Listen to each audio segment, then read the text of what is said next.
Pustakawan adalah tugas yang sangat mulia dalam memotivasi, membimbing, mengarahkan literasi mahasiswa.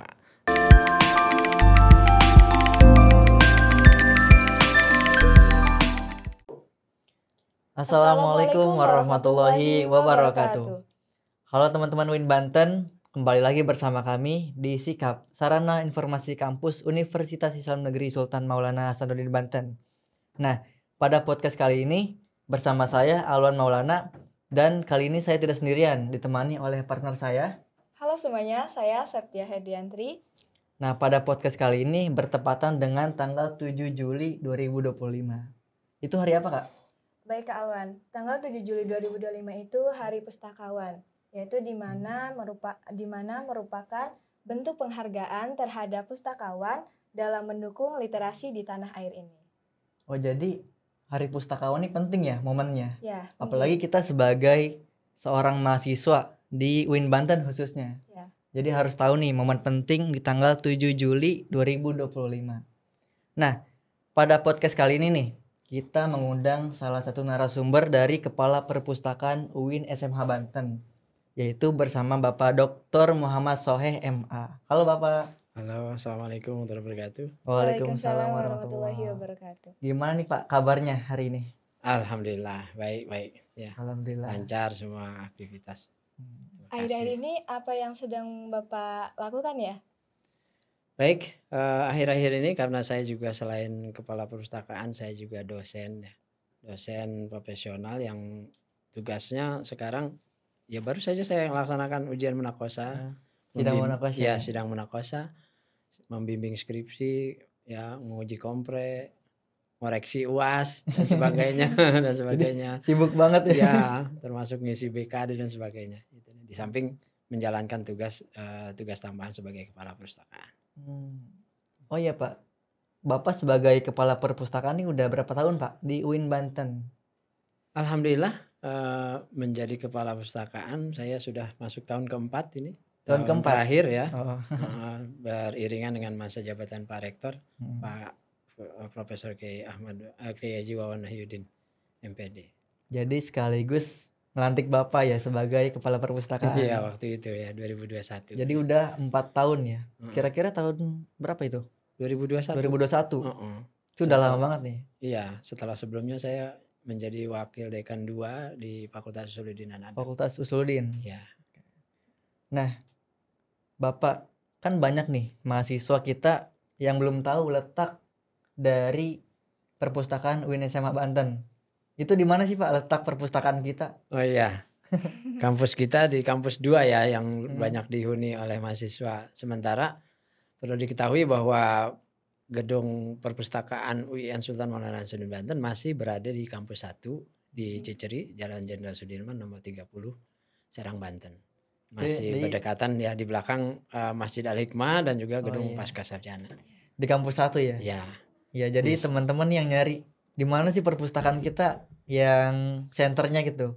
Utamanya kita ada di kampus 1. Kampus 1 ya. Di belakang Masjid Al-Hikmah. Ya. Oke, Pak. Kan sekarang tanggal 7 Juli ya, itu Hari Pustakawan. Nah, menurut Bapak nih, makna dari Hari Pustakawan nih sebagai kepala perpustakaan UIN Banten, apa sih, Pak? Baik, momentum tanggal 7 Juli 2025 ini adalah Hari Pustakawan nasional ya, secara nasional sebagai Hari Pustakawan Nasional. Ini momentum bagi kita mengingat pentingnya posisi pustakawan. Karena pustakawan adalah juga jabatan fungsional yang tugasnya tidak hanya melayani peminjaman buku di perpustakaan, tetapi pustakawan karena dia juga fungsional, dia memiliki tugas dan tanggung jawab yang besar dalam memotivasi, membimbing, mengarahkan literasi mahasiswa. Termasuk misalnya mahasiswa yang sedang menulis artikel ilmiah, menulis skripsi, tesis, disertasi, pembimbing pendampingnya adalah pustakawan. Apalagi kita berada di zaman digital sekarang, banyak aplikasi AI ya. Pustakawan juga wajib memiliki kemampuan atau melek digital tadi. Ya, banyak kan jenis-jenis AI itu. Termasuk juga mengarahkan bagaimana mereka mencari model-model judul, memodifikasi citasi dan sebagainya agar tidak terkena Plagiasi. plagiasi Iya. Turnitin dan sebagainya. Nah, itu menjadi tanggung jawab besar bagi pustakawan. Jadi pustakawan ini bukan cuman sebagai alat buat minjem buku, balikin buku, bukan, Pak? Bukan. Dia lebih luas dari itu. Apalagi perpustakaan kan pusat informasi. Jadi pustakawan harus siap memberikan berbagai macam informasi. Ya, bekerja sama dengan Humas dalam hal ini, tapi khususnya informasi akademik dan keilmuan ya di perguruan tinggi karena kita berada di UIN Sultan Maulana Hasanuddin Banten. Nah, Pak, menurut Bapak seberapa penting sih momen Hari Pustakawan ya pada saat ini? Sangat penting menurut saya. Hari Pustakawan tanggal 7 Juli itu harus menjadi momentum untuk kita mawas diri, merefleksi diri. Tugas pustakawan itu sangat besar dan sangat menjadi nilai tambah. Apalagi perpustakaan itu kan jantung dari kampus, jantung dari perguruan tinggi. Bagaimana kalau jantung perguruan tinggi itu tidak diiringi dengan tenaga-tenaga profesional yang capable sesuai dengan zaman, ya. Jadi sangat penting hari pustakawan hari yang kita peringati hari ini, baik di level nasional, internasional maupun lokal khususnya di Banten. Ya, termasuk juga tidak hanya di perguruan tinggi, termasuk di sekolah-sekolah. Ya, karena demikian ya. Jadi itu sebagai jantung ilmunya ya. Apalagi kita di kampus kan ya. Ya. Jadi kalau misalnya di kampus nih nggak ada jantungnya, jadi kita punya ilmu apa gitu? Tidak hidup. Jantungnya nggak jalan, ada aja tapi nggak jalan. Ya. Iya, nggak pompa darah dan sebagainya. Ya, napasnya mungkin terengah-engah, bahkan bisa jadi usianya tinggal sedikit. Gitu. Karena ilmunya berkurang. Iya, gitu. Demikian pentingnya ya Hari Pustakawan itu. Nah, dari 4 tahun nih, kan tadi Bapak bilang sudah 4 tahun sebagai kepala perpustakaan. Ya. Benefitnya Pak sebagai kepala perpustakaan ini apa Pak? Alhamdulillah saya banyak belajar. Banyak belajar tentang bagaimana mengelola perpustakaan, memotivasi teman-teman pustakawan yang kebetulan kita baru punya 4 tenaga pustakawan. Kemudian juga berlari seiring sejaman dengan tuntutan unggul dari kampus kita yang harus kita ikuti gitu. Banyak yang sudah kita lakukan kegiatan-kegiatannya sehingga mahasiswa makin tahu apa pentingnya perpustakaan, di mana letaknya, kemudian juga apa manfaatnya perpustakaan dan sebagainya. Apalagi ada jurusan baru ya Pak ya? Ya, ada jurusan baru yang sudah masuk sekarang semester 6 ya mereka. Ya, ilmu perpustakaan dan informasi Islam yang letaknya di Fakultas Usuluddin dan Adab. Boleh spill dikit nggak Pak tentang jurusan itu Pak? Boleh. Ya, jurusan itu sangat menjanjikan sebetulnya bagi lulusan-lulusannya. Jadi bagi teman-teman yang baru lulus aliyah, SMK ataupun STM atau pesantren, boleh memilih prodi ini ya, ilmu perpustakaan dan informasi Islam. Karena bagi lulusan-lulusannya ini sangat prospektif, dibutuhkan di sekolah-sekolah, sekolah dasar, sekolah menengah, kemudian juga di perguruan tinggi. Karena jumlah pustakawan kita saat ini baik secara lokal maupun nasional masih jauh. Ya, masih sangat kurang. Dan setiap tahun ada formasinya, tapi yang daftar cuman 1-2, kalaupun daftar tidak lolos. Nah, itu kan sangat menjanjikan apabila teman-teman yang siswa yang baru lulus ini bisa masuk prodi itu, nanti pekerjaannya, profesinya selanjutnya masih sangat terbuka lebar. Jadi sudah dijanjikan ya. Untuk peluang kerjanya. Nah, teman-teman nih yang berminat apalagi menggeluti di bidang buku, menjadi pustakawan, ingin menjadi pustakawan gitu. Boleh nih nanti teman-teman yang masih aliyah, yang SMA, nanti boleh daftar gabung ke keluarga kita di UIN Banten, khususnya di jurusan ilmu perpustakaan dan informasi Islam. Ya, IP. Ya. Nah, Pak, Bapak kan sekarang sebagai kepala perpustakaan UIN SMA Banten nih. Boleh sedikit ceritakan perjalanan karir Bapak menjadi kepala perpustakaan? Baik, cerita sedikit ya. Iya Pak, boleh Pak. Tahun 2021 sebelumnya saya diamanahi menjadi wakil dekan 2 di Fakultas Usuluddin dan Adab. Akhir masa jabatan kemudian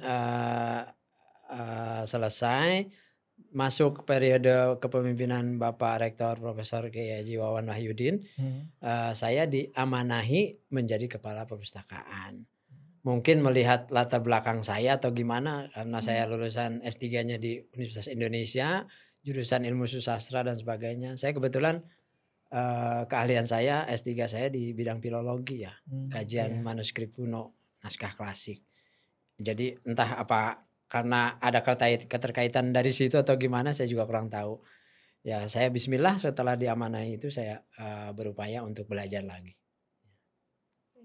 Jadi dari perjalanannya panjang ya. Ya, Apalagi panjang. menjadi kepala perpustakaan Ya, nih. setelah jadi kepala perpustakaan saya juga ikut event-event pelatihan, short course dan sebagainya, FGD dan sebagainya terkait dengan pengelolaan manajemen perpustakaan. Hal yang menarik apa Pak? Hal yang menarik selama perjalanan karir Bapak? Yang menarik itu banyak dinamika yang saya temukan, yang sebelumnya saya tidak temui, saya tidak mengerti dan sebagainya. Jadi sebetulnya amanah itu mengasihkan ya. Kalau kita mau belajar, mau juga meningkatkan, mengimprove diri sendiri, semuanya kelihatan ya, kita bisa pelajari dan sebagainya. Tantangannya memang kita hidup di zaman serba digital sekarang. Perpustakaan juga dan juga personalnya, pustakawan dan kepalanya juga wajib mobile ya, mengikuti perkembangan zaman itu. Karena sekarang tidak hanya perpustakaan fisik tapi juga digital. Ya, digital apalagi dengan aplikasi-aplikasi AI dan sebagainya itu tadi. Jadi pustakawan dan kepalanya itu tertantang sebetulnya. Tertantang sangat berat. Kalau kita tidak mengikuti zaman, bisa jadi perpustakaan akan tutup. Bener. Itu. Jadi ya menariknya di situ ya. Jadi tantangan bagi kita semua untuk bisa mengembangkan dan memajukan perpustakaan di masa-masa yang akan datang. Siapapun yang duduk di sana. Oh ya Pak, di perpustakaan kita nih ada nggak sih kayak selain dari buku-buku aja, atau kita punya komputer, punya lab sendiri gitu? Alhamdulillah perpustakaan kita sebetulnya kalau dikatakan sudah sangat lengkap memang belum ya. Tapi memadai iya. Untuk buku digital kita juga bisa mengaksesnya lewat gadget, Website, lewat aplikasi Kubuku. Nah, itu melalui momentum saat ini saya juga mengharapkan teman-teman mahasiswa yang belum follow dari Kubuku itu silahkan ya gabung di situ, bisa baca dari rumah, tapi tentunya antri ya. Iya Pak. Tentu harus menjadi anggota dulu. Kita kurang lebih sudah punya referensi 1.500 sampai 1.700 koleksi buku yang setiap tahun kita tambah. Jadi semasa saya jadi kepala perpustakaan itu belanja buku fisik memang saya stop. Karena memang keterbatasan ruang dan rak buku yang kita miliki sudah overlap, sudah penuh. Makanya kita beralih ke pembiayaan untuk belanja buku digital. Dan itu sudah masuk tahun ke-4, tahun terakhir saya duduk di situ. Kita sudah punya kurang lebih 1.700-an koleksi dari berbagai jurusan. Dan tiap tahun terus ditambah gitu. Ya Pak, sekarang kan akademik untuk mahasiswa apalagi dosen juga menunjang gitu untuk perpustakaan kita. Nah itu apa sih peran Bapak melihat perpustakaan kampus nih untuk jalannya atau menunjangnya kegiatan dosen apalagi untuk mahasiswa? Ya mungkin peran yang selama ini saya lakukan memang masih jauh dikatakan ideal ya.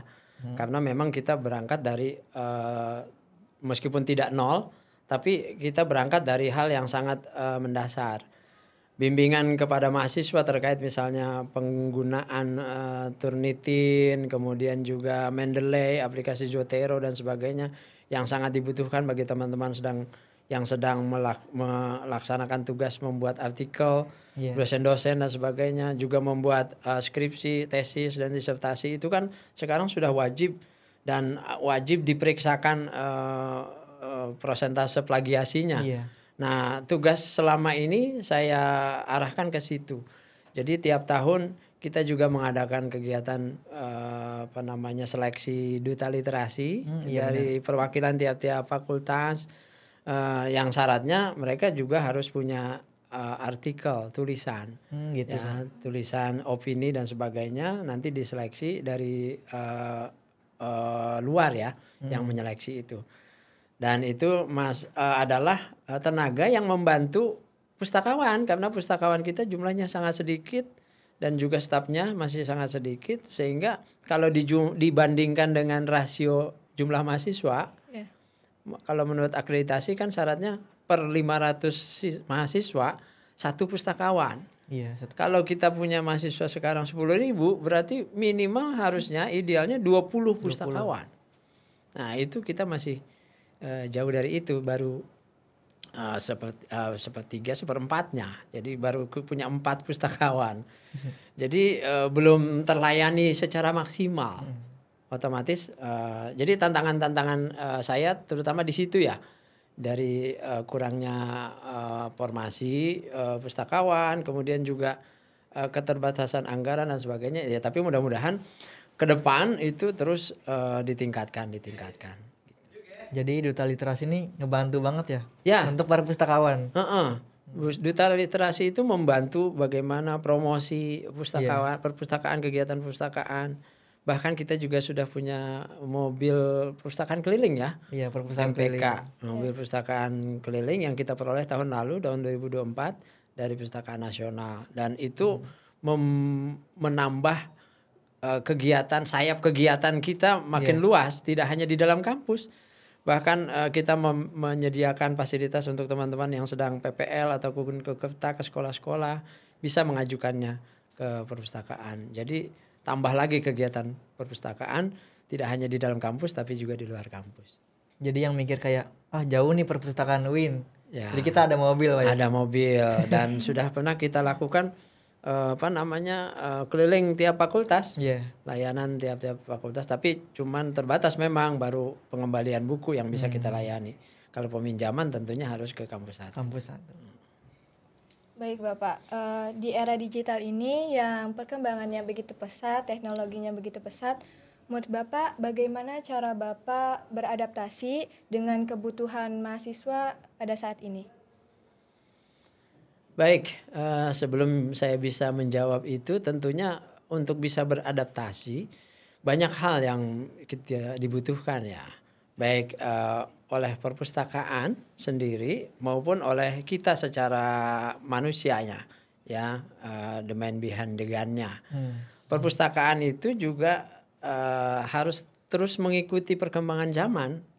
Ya tadi sudah disebutkan ya, misalnya fasilitasnya, apakah laboratoriumnya, komputernya, itu juga jangan dibiarkan jadul. Kalau tahun-tahun yang lama biasanya kan makin lama makin lemot dan sebagainya. Jadi itu harus mengikuti perkembangan zaman, speknya juga harus makin besar. Di-upgrade. Kemudian personalnya juga perlu dibantu dengan tenaga yang menguasai IT. Jadi perpustakaan juga karena tadi saya sebutkan jantung dari universitas, jantung universitas itu bisa jalan kalau pengoperasiannya juga menguasai teknologi. Ya, jadi kita perlu mengupgrade itu semuanya, baik secara fisik maupun ruhnya, yang mengelolanya dan sebagainya. Jadi banyak sebetulnya yang harus kita lakukan ke depan agar perpustakaan kita itu makin berkembang, makin maju sesuai dengan kemajuan UIN-nya sendiri. Ya, gitu. Jadi saling berjalan ya. Ya, saling komplementer ya, saling melengkapi. Jadi kalau perpustakaannya juga kesannya kumuh, jadul, bahkan letaknya di belakang, mana mau teman-teman mahasiswa datang. Ya. Kalau di masa digital atau zaman digital sekarang, perpustakaan itu tidak lagi seperti zaman dulu.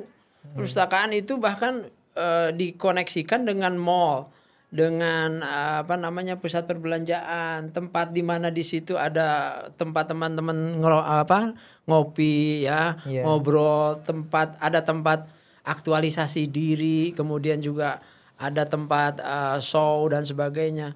Jadi tidak lagi seperti zaman dulu. Ke perpustakaan nggak boleh bawa makanan, nggak boleh ngopi, harus hening dan sebagainya. Ya tentunya di situ ada ruang-ruang tersendiri ya. Juga kalau kita lihat perpustakaan-perpustakaan di kampus-kampus terkenal itu ada ruang-ruangan khusus yang memang kalau mau hening disediakan, kuncinya disiapkan, kemudian bisa juga menyewa gitu. Dosen dengan mahasiswa kalau mau ketemu di situ private ya. Tentunya tetap harus ada CCTV ya, diawasi dan sebagainya gitu. Jadi kalaupun yang mau mojok pasti ketahuan gitu. Jadi itu bahkan terkoneksi dengan misalnya pusat-pusat studi, kemudian juga ruang-ruang guru besar. Karena dinamika ilmiah, kemudian jantung detaknya akademik adanya di situ sebetulnya. Ya, jadi harus terkoneksi itu semua. Maka bangunan masjid termasuk tempat ibadah juga harus terkoneksi ke situ. Tidak bisa frame-frame zaman dulu yang perpus itu tempatnya mojok, bahkan tempat jin buang anak dan sebagainya. Nggak boleh begitu. Zaman digital sekarang harus semuanya terkoneksi. Ya harus asyik ya, gitu. Harus asyik sehingga teman-teman juga punya gairah, minat dan sebagainya. Karena kalau misalnya ada jam perkuliahan misalnya di tengah-tengah kosong, mau kemana teman-teman?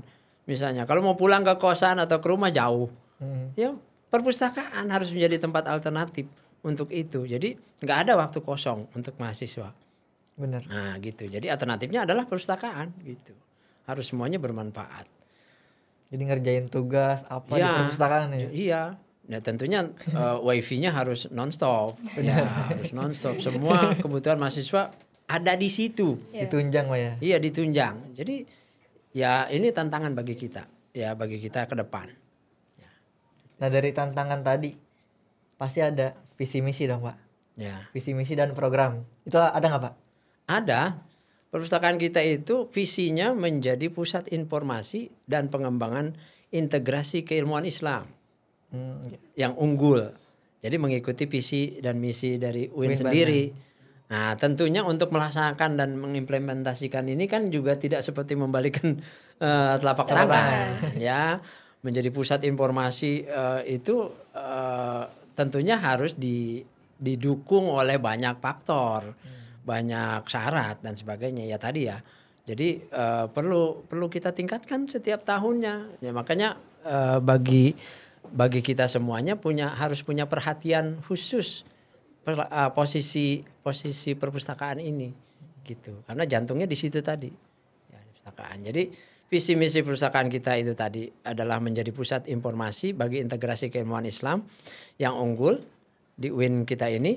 Jadi visi yang sangat mulia dan tinggi itu selama ini dalam 4 tahun yang sudah berjalan antara lain kita laksanakan dalam bentuk kegiatan-kegiatan ya. Ada pelatihan penggunaan aplikasi Zotero, Mendeley, kemudian juga pemilihan duta literasi, kemudian juga ada diskusi buku, ada juga talk show, ada juga kita lakukan misalnya survei ya karena selama ini pelayanan kita gimana, survei kepuasan mahasiswa dan sebagainya.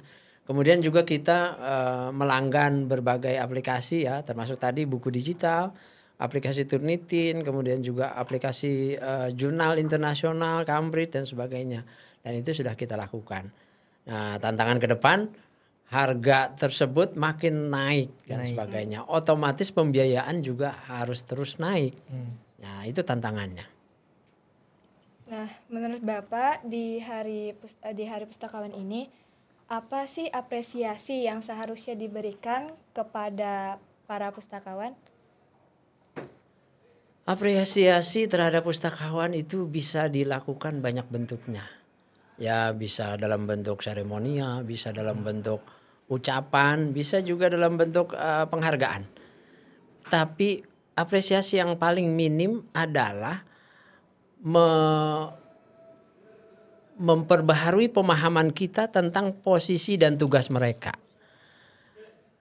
Semua stakeholder, semua insan kampus maupun lembaga pendidikan harus memperbaiki dan memperbaharui pemahamannya tentang posisi pustakawan, pustakawan bukan tenaga yang tugasnya hanya melayani minjaman buku. Iya. Kalau nggak ada yang minjam buku terus tidur, bukan itu. Demikian berat dan tanggung jawab pustakawan dalam membantu, kemudian juga menopang tugas-tugas akademik di kampus, baik dosen, mahasiswa maupun tenaga kependidikan. Jadi tugasnya tadi sangat berat sebagaimana yang saya jelaskan tadi.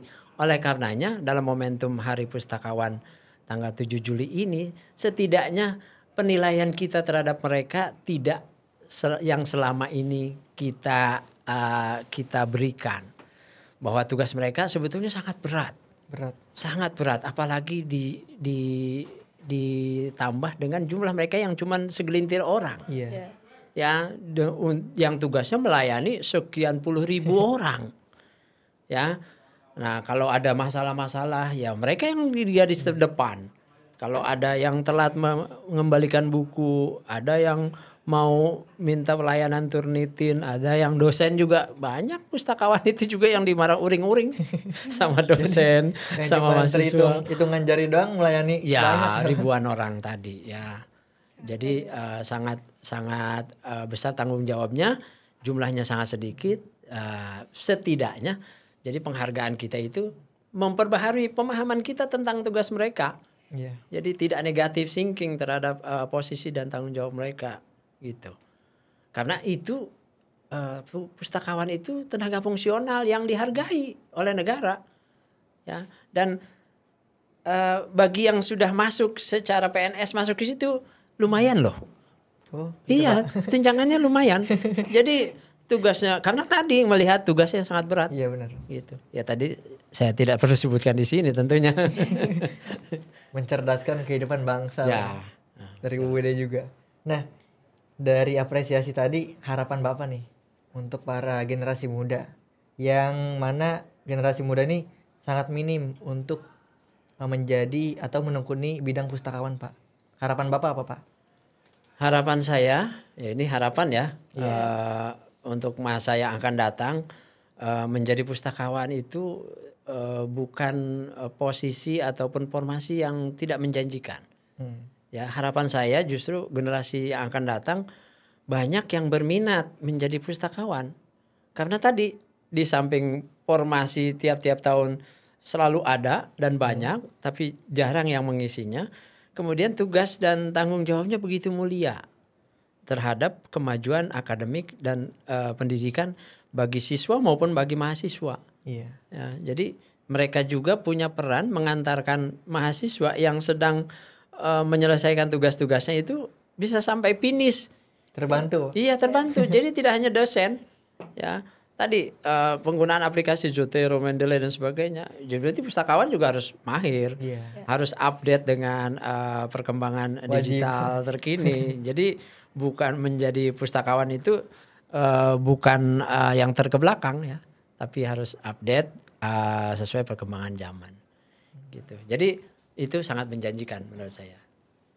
Nah, menurut Bapak nih di hari ini, di tanggal 7 Juli ini, menurut Bapak pesan khusus apa yang diberikan, yang Bapak ingin sampaikan kepada para pustakawan di seluruh Indonesia? Baik, dalam momentum Hari Pustakawan 7 Juli 2025 ini, saya mengucapkan selamat kepada para pustakawan, baik di kampus kita tercinta UIN Sultan Maulana Hasanuddin Banten maupun para pustakawan di seluruh Indonesia. Selamat Hari Pustakawan. Semoga tugas dan tanggung jawab yang diemban oleh Bapak Ibu pustakawan sekalian menjadi amal jariah dan terus menjadi sumbangan tak terkira bagi perkembangan ilmu pengetahuan dan teknologi di masa-masa yang akan datang dalam rangka mencerdaskan kehidupan bangsa. Benar. Ya. Nah, sebelum kita tutup podcast pada kali ini, coba Bapak kasih closing statement untuk Hari Pustakawan ya, Pak. Wih, closing statementnya apa ya? Closing statementnya, menjadi pustakawan adalah tugas yang sangat mulia. Ya. Itu saja. Ya. Oke teman-teman UIN Banten, kita sudah berbincang-bincang nih ngobrol sama Bapak Sohe ya, sebagai Kepala Perpustakaan UIN Banten. Ini materinya sangat menarik nih, daging semua ya kan? Ya, Dari perjalanan, karir, kemudian apresiasi bagaimana pustakawan nih berjalan. Apalagi pustakawan ini kan harus menjadi sebuah jantung ya untuk kampus. ya, Apalagi kita UIN Banten. Kalau misalnya nggak ada pustakawan, kita bisa apa? Kita tahu Ya. apa ya kan? Ilmu ada di perpustakaan, bener nggak? benar. Ya jadi itu saja. Terima kasih Bapak sudah hadir pada podcast kali ini Baik, terima kasih atas sama-sama. ilmunya Ya. dan kesempatan waktunya pada siang hari ini. Terima kasih untuk semuanya, untuk Kak Septi juga Ya, terima untuk waktunya. Baiklah, kita tutup podcast pada kali ini. Wassalamualaikum warahmatullahi Warahmatullahi wabarakatuh. wabarakatuh. Waalaikumsalam.